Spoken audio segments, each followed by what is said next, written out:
জন্য ভালো লাগে যে আমাকে নিয়ে আপনারা অনেক বিজি, অনেক ব্যস্ত, মানে এত সময় দেন আমাকে।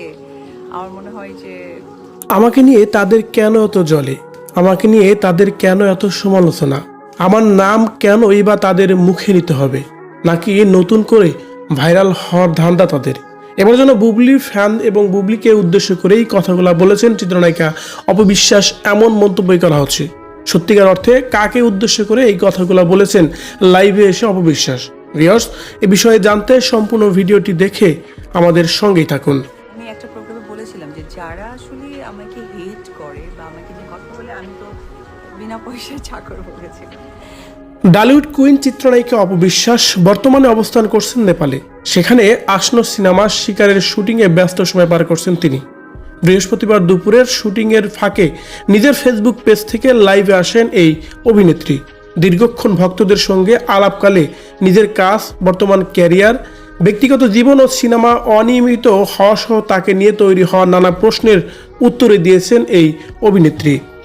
লাইভে এসে প্রথমেই সিনেমায় নিয়মিত না থাকার কারণ স্পষ্ট করে অপবিশ্বাস বলেন, বর্তমানে ছেলের পড়াশোনা ও তাকে সময় দেওয়াটাই জীবনের সর্বোচ্চ গুরুত্ব দিচ্ছেন এই অভিনেত্রী আরও বলেন, আমার সিনেমা নিয়ে অনেকের মাথা ব্যথা, সিনেমা কেন অপু করছে না, সিনেমা না করলে শেষ হয়ে যাবে, এসব বিষয় নিয়ে একটু কথা বলি। আমার বাচ্চা এখন 8+, একজন মা হিসাবে তাকে সময় দেওয়াটা আমার কাছে সবচেয়ে গুরুত্বপূর্ণ। আমি যদি এখন সিনেমা করি তবে টানা 25 দিন সময় দিতে হয়, সেই সময়টা আমার সন্তানের জন্য অনেক জরুরি।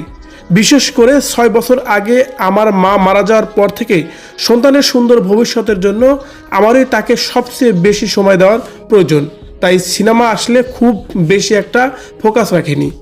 অপবিশ্বাস এ সময় আরও বলেন, ফটোশ্যুট, ওপেনিং ও ব্র্যান্ডের কাজগুলোর টাইমিং খুব লাইট থাকে, এগুলো করলে বাচ্চাকে মেনটেন করার জন্য আমার জন্য খুব সহজ হয়ে যায়।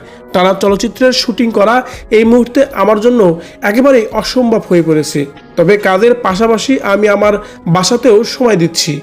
আপনারা অনেকে জানেন আমার সিগনেচার বিউটি পার্লার রয়েছে, বুটিক্স থেকে অনলাইনে সেলোয়ার কামিজ ও সেলস করছি আমি।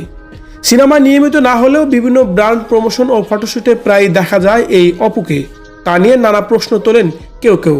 সে সব নিয়ে ক্ষুব্ধ না হলেও যুক্তিসঙ্গত উত্তর দিয়েছেন এই ডালিউড কুইন। অপবিশ্বাস এ সময় বলেন, একটা খুবই ইম্পর্টেন্ট কথা বলতে চাই আমি, যেটা না বললেই না। আমাকে ও আমার ব্যক্তিগত জীবন নিয়ে অনেকেই নানাভাবে সামনে আসার চেষ্টা করে, তবে আপনাদের মাথায় রাখতে হবে যে একটা মানুষ কোন জায়গায় যাওয়া বা একটি কাজ করা মানেই কোনো নেগেটিভ নয়। আমি প্রায় 20 বছরের সময় ধরে কাজ করছি এই ইন্ডাস্ট্রিতে, তাই আমি জানি কিভাবে সুন্দর একটি প্রেজেন্টেশন নিয়ে আপনাদের সামনে আসতে হয়। নিজের সোনালী অতীতের কথা স্মরণ করে এ সময় তিনি বলেন, 2009 থেকে 2015 পর্যন্ত আমি 12 মাসে মিনিমাম 24টি সিনেমা করেছি। এমনও ঈদ গেছে যখন আমার একসঙ্গে 7টি সিনেমা রিলিজ হয়েছে। আমি তো কাজ করেই এই জায়গায় তৈরি করেছি। জীবনের প্রতিটি স্তরের একটি রুটিন থাকে। এখন আমার রুটিন আমার সন্তান। যারা আমাকে নিয়ে নেগেটিভ কথা বলেন তাদের বলবো, এই সময়টা অন্যের পিছনে ব্যয় না করে নিজের পরিবার বা ব্যবসায় মনোযোগী হন। নেতিবাচক চর্চা নিয়েও মাথা ঘামান না জানিয়ে তিনি বলেন, নেগেটিভ বা পজিটিভ সবকিছুই আমার ভালো লাগে, কারণ আলটিমেটলি আমাকে নিয়েই তো আলোচনা হচ্ছে। এইভাবেই কথাগুলো বলছিলেন চিত্রনায়িকা অপবিশ্বাস। ভিউয়ার্স, চিত্রনায়িকা অপবিশ্বাসকে নিয়ে বিভিন্ন সময় বিভিন্ন ধরনের কথা হয়, বিশেষ করে বুবলির ফ্যানরা তাকে নিয়ে কটাক্ষ করতে কখনোই ছাড়েন না। তাই তো সবার উদ্দেশ্যেই এভাবেই কথাগুলোর উত্তর দিয়েছেন নেপালে গিয়ে লাইভে এসে। অপবিশ্বাসের কথাগুলোকে আপনার সত্যিকার অর্থে কেমন লেগেছে অবশ্যই কমেন্ট করে জানাবেন কমেন্ট বক্সে।